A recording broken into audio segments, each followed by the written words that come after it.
Salut, c'est Trado, je suis content de vous retrouver pour la mise à jour des zones d'accumulation rationnelle pour l'or et l'argent. On va commencer comme d'habitude par les actualités, des actualités assez riches décidément en ce moment. On va commencer par un article qui répond à la question que se posent énormément de lecteurs et de fidèles du site. Pourquoi l'argent ne fait rien, entre guillemets, alors que l'or en euros performe, même si c'est un petit peu décevant, on en a parlé la dernière fois, pourquoi est-ce que l'argent ne fait-il rien? Et Nicolas Perrin se tourne vers les grands spécialistes autrichiens pour essayer de comprendre cela, puisque n'oublions pas que pour le duo de choc, eh bien, l'argent devait même surperformer l'or, et dans cet article, il vous explique d'abord pourquoi il en est ainsi et deux, pourquoi est-ce que cela n'est absolument pas inquiétant. Bref, et c'est en français, donc profitez-en. Vous avez l'article juste en dessous de la vidéo. Deuxième article, toujours pareil, pendant que les petits porteurs, les petits investisseurs comme vous et moi se posent des questions, eh bien les banques centrales continuent et les institutionnels continuent de faire la razzia. Record de 4 ans pour les importations d'or vers la Chine depuis Hong Kong. On a vu dans la vidéo précédente que les prix d'ailleurs ne sont pas les mêmes du tout sur la bourse d'échange de l'or de Chine, et alors que bon, elle a la réputation d'être entre guillemets, mais je ne veux pas rentrer dans la polémique, moins manipulée que la bourse d'échange de l'or anglaise, mais en tout cas voilà ce qu'il en est, record d'importation. Troisième article et quatrième article moins sympathique, mais il faut être objectif toujours, et cette première article nous vient du site bitcoin.com qui reprend les dires de TD Securities, qui est plutôt favorable à l'or, je vous rappelle, on le voit régulièrement, et dans cet article en anglais, mais encore une fois, vous pouvez faire traduire tout ça par votre navigateur, eh bien, on devrait normalement continuer à subir une pression pour l'or. Je vous rappelle que ces articles concernent l'or libellé en dollars et pas l'or libellé en euros.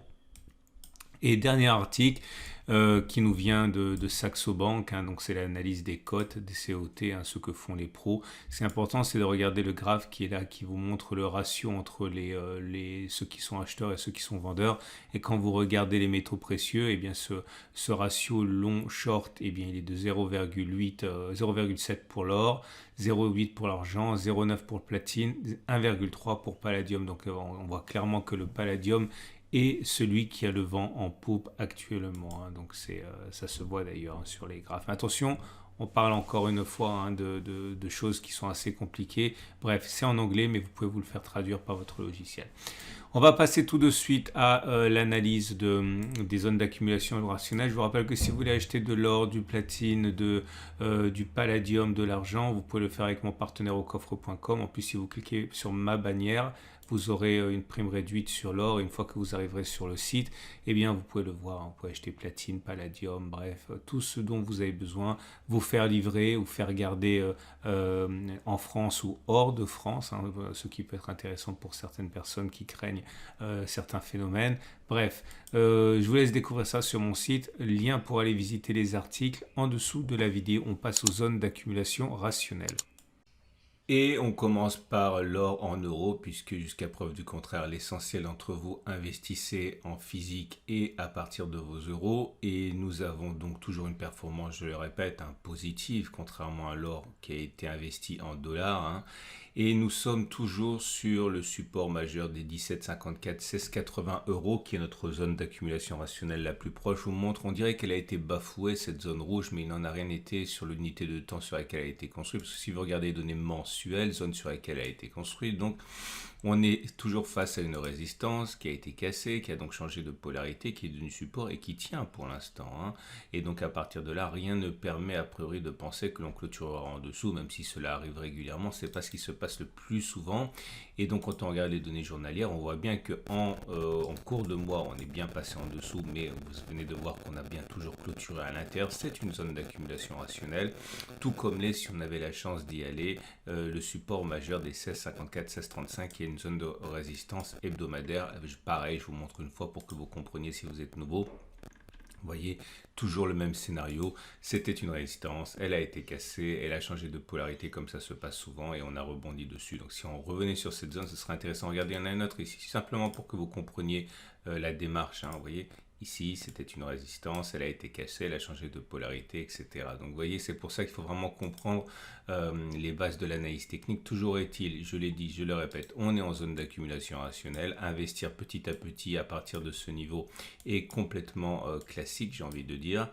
Malheureusement, les tendances sont lourdes, notamment la tendance de long terme et la tendance de moyen terme, la tendance de fond. La M200 et la M50 sont au-dessus des cours, donc la tendance n'est pas haussière puisqu'on est donc en dessous de ces moyennes mobiles. Mais pour l'instant, les supports tiennent. Les bougies Aiki Nashi montrent que ce n'est pas négatif non plus, puisque malgré ce qui se passe sur l'or en dollars, l'or en euros est toujours vaillant. Alors, c'est pas très haussier, il ne faut pas se le cacher non plus. Vous avez des bougies vertes avec mèche haute et mèche basse, donc ce sont plutôt des bougies d'indécision que des bougies haussières, comme on a pu en avoir par exemple ici. Vous voyez des bougies longues sans mèche basse. C'est pas du tout ce qui se passe actuellement, mais c'est pas baissier non plus, puisque c'est vert. On va passer à l'or en dollars et je vous préviens, c'est pas du tout la même musique, puisque comme vous le savez, le dollar est l'épicentre des problèmes actuels, donc ça continue de baisser. Si vous avez investi sur l'or libellé en dollars ou que vous voulez trader avec des produits dérivés, sachez néanmoins qu'on est sur une zone de support. Alors pourquoi une zone de support? Parce que regardez ce qui s'est passé, c'était il y a longtemps. On avait une zone de congestion ici. Cette zone de congestion, toujours le même mécanisme, a été résistance, elle a été cassée, elle est devenue théoriquement support. Et c'est pour ça qu'actuellement, on est sur une zone ici qui pourra intéresser. Donc il s'agit de la zone, j'ai oublié de le marquer, 1643, 1626, je vais le marquer pour que ce soit bien clair. La prochaine zone d'accumulation, elle n'est pas très loin, elle est juste en dessous en fait. Ici, pourquoi? Toujours la même chose. Si vous remontez en arrière, vous allez avoir une zone ici d'intérêt. Vous voyez, c'est une zone de support ici, zone sur laquelle on a rebondi. Eh bien, cette zone-là fait écho à ce que l'on a en dessous. Et puis, bon, si on va chercher cette zone, on a beaucoup de chances quand même d'aller solliciter le support mensuel. En tout cas, pour l'or libellé en dollars, pas de doute, c'est baissier avec la M200 qui descend, la M50 qui descend, tendance de long terme baissière, tendance de fond baissière et bougie Aiki Nashi qui sont clairement baissières. Et vous le voyez au fait que d'abord ce soit rouge, ensuite il n'y a pas de mèche haute, autrement dit il est plus plausible que l'on continue de baisser plutôt qu'on ait fait les plus bas. Alors on enchaîne avec l'argent à présent. Bon, on l'a dit, l'argent est un petit peu mieux loti que l'or. Et donc, on a rebondi sur le support majeur ici des 17, 9, 16, 18 euros. 16, 8 euros, on en a parlé en son temps, on n'est plus dessus du tout. Alors, pourquoi cette zone grise? Je vous rappelle, toujours pareil, même dynamique. Ancienne zone de résistance qui a été cassée, qui a changé de polarité, qui est devenue support, c'est évident, lors des différentes attaques avortées sur cette zone. Je reviens sur mes données journalières et comme vous pouvez le voir, on n'y est plus du tout malheureusement. On n'est pas sur zone d'accumulation rationnelle. Je vous dirai lorsqu'on en construira une nouvelle.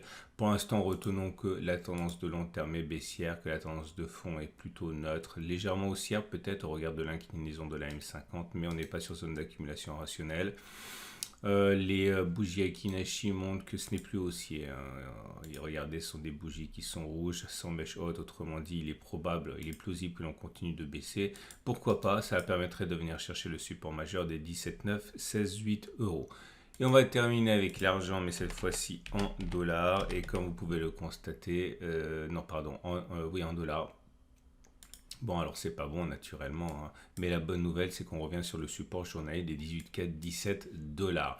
Tendance de long terme baissière, tendance de fond baissière, bougie Aiki Nashi baissière, bref, peu de raisons de se réjouir, à moins que vous considériez que pour le long terme, l'argent est libellé et est promis à un très bel avenir, comme beaucoup le pensent, auquel cas, il n'y a pas de question à se poser. Nous sommes sur zone d'accumulation rationnelle, 18,4, 17 dollars, et puis notre ici à 15,9, 14,5 dollars pour les traders qui seraient intéressés par des achats. Je vous souhaite une excellente journée. Je vous donne rendez-vous samedi pour la mise à jour de l'or, de l'argent, de l'actualité, du platine, du palladium, bref. Si vous avez trouvé un intérêt à cette vidéo, vous pouvez la liker, ça me fait toujours plaisir. Vous pouvez également vous abonner au format, comme ça vous êtes sûr de ne pas louper les mises à jour, notamment si vous cliquez sur notification, vous serez prévenu. Et je vous souhaite donc une excellente journée. Rendez-vous samedi.